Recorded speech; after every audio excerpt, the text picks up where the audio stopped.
bring your inside leg back. This horse is so sensitive, and I've done it long enough on him. Right there, he's going to want to fade out to his left shoulder a little bit. And now, if you put your leg back there, you should be able to grip the hips out of the circle a little bit. Notice the capture and softening of the pole. In other words, he's giving his face vertically as well as laterally here.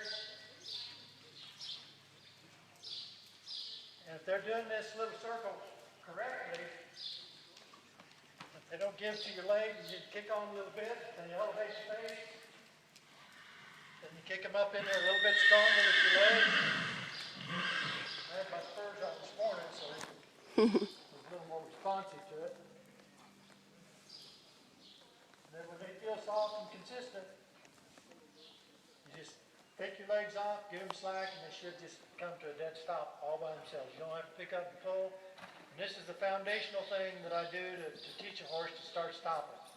I prefer not to have to pull on a horse to stop. I think that they do need to know how to stop, just off your hand. But they should also read your body. And that when you quit riding, they've got no excuse to keep going forward. And so like I'm going to walk him up here at a walk, and then if he doesn't stop, spank his shoulders a little bit, like that. So here I'm kind of kicking him forward a little bit. See, I didn't pick my hands up at all there, just push my heels down and forward. And they get to knowing that when you quit riding and take your legs off,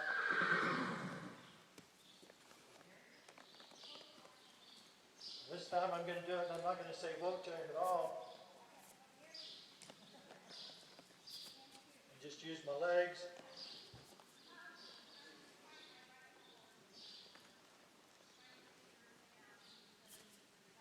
Okay? That seems like a pretty simple thing to do.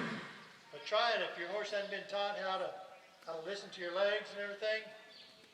Not very many of them are going to want to naturally stop. And then, like when you go and like right there, I pick up, if the horse goes to elevate their head, I'm going to go ahead and move into them a little bit deeper. I want that horse to always yield their head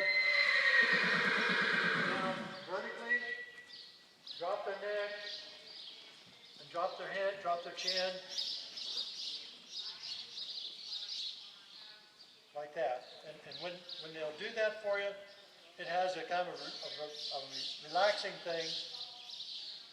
And I think that before a horse runs barrels, that they need to be kind of soft and responsive to your hands. So when you get at the high rates of speed, that you kind of got that mindset of being responsive and controlled.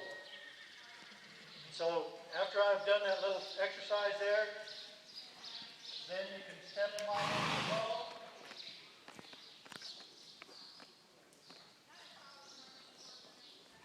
As I mentioned earlier, the other group horses have a bobbing motion with their heads, and so when you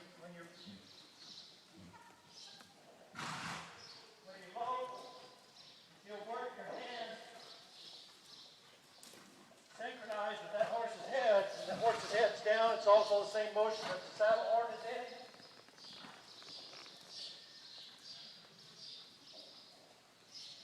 Then you can be on a whip rein when you want to be. If you want to pick up and soften their face, balance them up, you can pick up in rhythm.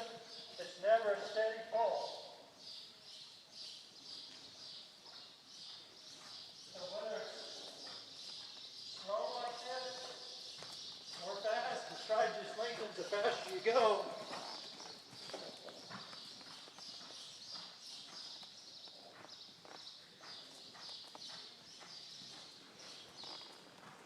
They start to raise up and drop your shoulder, whatever you can pick up and correct them.